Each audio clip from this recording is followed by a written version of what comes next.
welcome back to MTFC TV. Joining me this time is manager Paul Phillips. Paul, first question is, have you walked under any ladders recently? Seen any black cats come across your path? Because you just can't seem to get any luck at the minute. No, obviously. It's Tuesday night, 75 minutes. Even before that, to be honest, obviously, the only good luck we've had is no one was hurt in the crash, obviously coming to the game. So at the end of the day, football sort of falls into the background of anything when it's lads' safety involved. So the one good luck we've had is obviously no one was injured. Obviously, the preparation was a bit of a bad thing, but obviously thanks to Warrington, they managed it really well. So, but again, sometimes it wasn't luck on Tuesday. I think it was poor decisions. But before that, to try even to get a team out, I've got to thank Brian Wilson, the other staff that we've worked tirelessly on the Tuesday morning, Keith, the secretary, and other people around the club, because we was literally down to 11 players with 11 or 12 being out. And I thought he acquitted himself really well. So obviously, he had a 17-year-old and an 18-year-old at fullback that never even met the squad.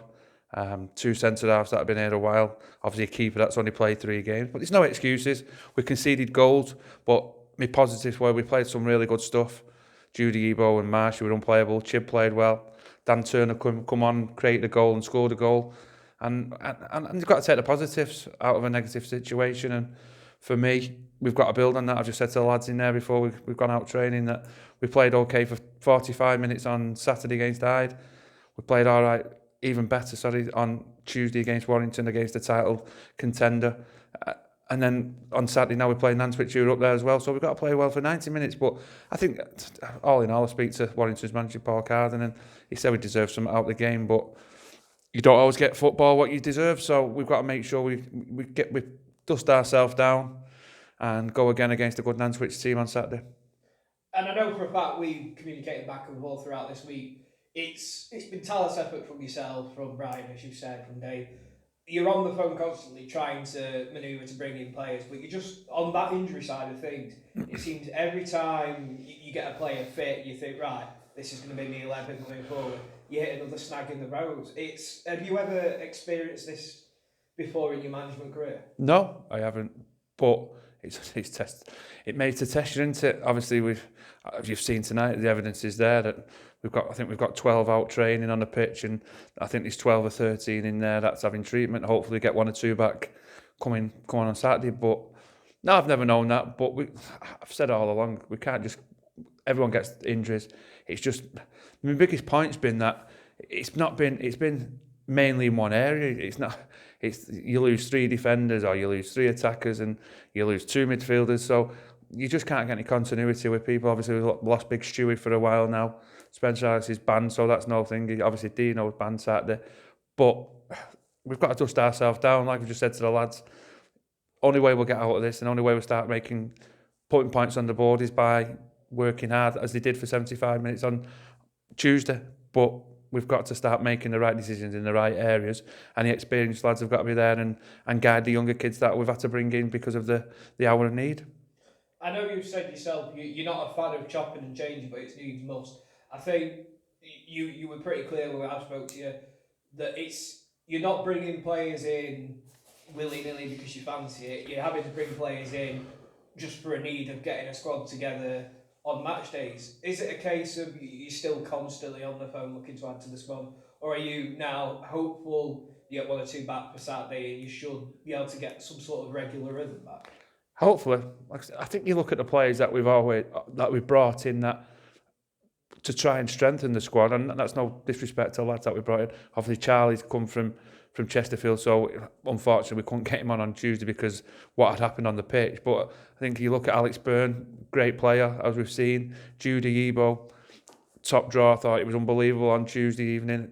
And players like that we're trying to bring in. Players that have gone from the club, I don't think they can get us out of the predicament, and I don't think they can take us forward. And like you say, I don't want to just bring players in willy-nilly, but it was needs must on Tuesday. And I thank Cheadle obviously, for letting us have the big fella, and I thank Tony Ellis and Rochdale for obviously sorting a loan out for Joey Dunn for Tuesday, because again it was the glut of injuries in the defensive area that really cost us. And without them two coming in, we'd have been playing maybe myself as a right back, so you wouldn't want to see that. No, it's no doubt with Juwon coming in from Cheadle Town, as you say, Joe Dunn from Rochdale. I believe they haven't even met the squad for an hour before. I know you weren't even had them confirmed as players until dinner time. How does that? How do you approach that as a manager? Going right, lads, new faces, going straight into the squad just out of necessity. Yeah, I think you just have to simplify things for them. It's hard. You can't work on anything. You've got to try and get as much information into the lads beforehand, but you can't overdo it because they've got a game to play. So it's hard. It is hard. But I thought, like I say, going back what I said, they acquitted themselves really well. They weren't at fault for any goals, but it's never good preparation when you do lose players like that, and it's hard work. It's hard work at the moment, and I feel like we cross one bridge and the other one falls in the ocean some days. But I think you just got to get out of this predicament we're in. I think we've got to try and push on, forget about the bad things that have gone on, the unluckiness, and I think we've got to be positive as we possibly can going into Saturday, because another hard game, then Tuesday another hard game. Everything's an hard game, but we need to start getting points on the board. We need to start making sure we get people back on the pitch. And I'm sure I look round that squad, and when we've got a fully fit squad, I feel like I said to the lads again on Saturday, we have got a good enough squad to push up at the top end of the table, never mind the bottom. But that's when we've got everyone back, fit, fighting and raring to go. And if we had that, it'd make my job a lot easier, and I won't be on the phone all the time. Make Brian's job, Dave's job, everyone's job to a lot easier. But unfortunately, this is where I earn my corn, and hopefully I can earn it and start getting points on the board. I know you, when you took the job, you were under no illusions coming in how difficult of a challenge it was going to be. There was already quite an injury list, but when I spoke and I put the question to you, do you feel you are the man to lead this squad forward? You are the man to keep this team in the league? You quite confidently said yes. Do you still feel that way? 100%, 100%. I think for me, Hyde wasn't good enough. Second half, Morpeth was showing good mettle against a good team that knew how to play, knew how the game they wanted to play, and I think we came up against it. I think Whitby, again, it was a team that was in form, but we didn't take our chances when we was on top. And that's been a major doubt. That was one of my plus points on Tuesday evening. Even though we conceded the 3 goals, which were poor, we looked like we could go on and score 3 or 4 goals ourselves. We hit the post, we hit the bar, we had shots saved on the line. And I think that's where we've got to look at. I think we've got to finish teams off, but I still believe, listen, the football club's in a position, I'm not going to go and start blaming people that were here before me, but we took 6 points out of 58 points available before I come into the football club. I'm not saying that Steve's a bad manager. I'm not saying people that have been here before. For me, the culture of the club has got to change on and off the pitch. I've said that to certain people. This club shouldn't be where it is for the last 4 to 5 years, but we've got to make sure it goes hand in hand, success on the pitch and being professional and ambitious off the pitch as well. And we've got the infrastructure right, we've got the stadium, the pitch is really good this year. And now we've got to make sure the team pushes on, get out this situation we're in, get enough points on the board, hopefully, like I said, win a cup, which we can still do, and then start afresh next year, but afresh knowing that what we want to do and having goals in mind, that we don't just want to be here to make the numbers up. We want to be a team that's going to push teams like your South Shields or your Warringtons, whoever's in this league, come the end of next year. We've seen some departures. Dan Bramwell's gone to Buxton, I believe. James Tager's now joined Gage Trinity. I know you said at the time you were wanting to keep James Tague, but stars didn't align. He decided to take up a new challenge at Gage Trinity. Is it a case of you want people who want to be here, who want to be in the trenches alongside you, rather than if people are having their eyes wander elsewhere, you're happy to say, right, if I need people 100% committed here? Dan Bramall went because he wanted to play football.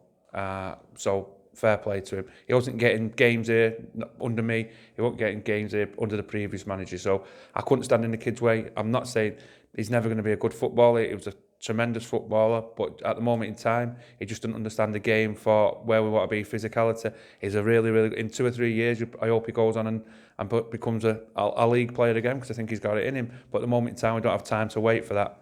James Tague agent was trying to get him a deal here. He pushed him here, there and everywhere. Clubs offering him money and different things, and it was all about the money, and I don't want that. I don't want that mentality. I want people to be here because they want to play for the football club. He's 18-year-old. He was getting a decent wage, and I said to his agent that we wasn't going to up his wage this year. If he did well next year, then we'd sit down and have a conversation. But be all and end all, he's gone somewhere else. Good club, Gainsborough, good manager, but he's gone because of he's been offered. Was he not on the bench on Tuesday evening when he made his debut? I believe he was, yes. I think that's all the answer needs to know. I think he's not. We told him he was going to be part of our squad. They said they were going to be part of his squad. But money talks sometimes with people, and for me, agents are the biggest vein in football. Why you need an agent at this level, don't know at the level above. If you can't have a conversation with a manager about playing football, about money, then you've got no backbone. Looking forward to Saturday now. Nantwich Town, another difficult game, a team pushing for the playoffs. Whereas we showed Tuesday for 75 minutes, we do have a team that's capable of pulling off a few surprises of their own. They're not going to lay down and just accept a higher position team coming down here. Looking at it tonight, looking at what you've seen tonight, I know there's a lot in the injury room. I mean, it's only next door and there's all 4 or 5 in there, and Lucas got his work cut out. Are you going into it now thinking, right, I've got my 11 in mind, this is who's going to start Saturday? Yeah. And do you think with that 11 going out, you think you hope and think they should give Nantwich quite the game? I'm hoping we win the game. I think if you look at, there's a lot of things could be labelled at me, but I think if you look, apart from when we've had to bring defenders on Morpeth when we went down to 10 men because we lost a defender, I think you look at Whitby, we've never took a backward step. Everything we've done off the bench, even the other night, was positive. I think we brought a forward on, even at 2-0, we was looking to score more goals. We never take a backward step. I think the problem we've got is we've not had a continuity in having the 11 on the pitch that we know is our strongest 11, and to bring players in and then also try and get players to know each other because they're playing here, they're playing there. But it's hard. Listen, James, you know you've seen it enough here that 11 that we put out, if we could have who we wanted on that pitch, would be a test for anyone. Unfortunately, we can't, so we've just got to put the best out there that we can at the moment, and then try and get 1 or 2 back Saturday, 1 or 2 back Tuesday, and work from there. Obviously, Stewie's probably a couple of weeks away. He's a big plus for us. Obviously, Carl's come reasonably well, but it's your backbone of your team. Spencer Harris is out. Luke Dean's now out Saturday. Obviously, it's the backbone of your team, but I'm quietly confident that if we can get the 11 out that we need, it's going to be a very tough game because Nantwich are a very good footballing team again. But coming here, we give them a good go and hopefully get the 3 points that we need. To finish things on a positive, Dan Turner comes in, I believe he's announced as a signing about an hour before the game, comes off at bench, within about 10 minutes gets his assist, 10 minutes later gets his goal. As a manager, that must be the sort of debut that you really look forward to seeing. Yeah, I'll be honest with you, I tried to get Dan at my previous club. I've watched him pre-season. I've watched him when I was out of work. Very, very good footballer. A fox in the box, a goal scorer. His movement's fantastic. His hunger to get back in the Football League's fantastic.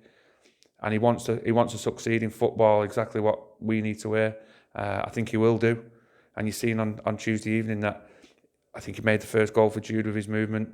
And the second goal, again, something that we've probably been missing, no disrespect to the other lads in there. Someone that's going to just be in and around it, have the knack putting the ball in the back of the net. And he did that, and he comes with a smile on his face. He's got a lot to prove. He wants to prove himself. He's got a good CV. He's played at Port Vale, played in the Scottish Prem. So I think he's a great signing for the club, and one that if we can keep hold of for a few years, I think we could make some money out of him, hopefully, and push him back on where we want to be. Right. Thank you very much for your time, Paul Phillips.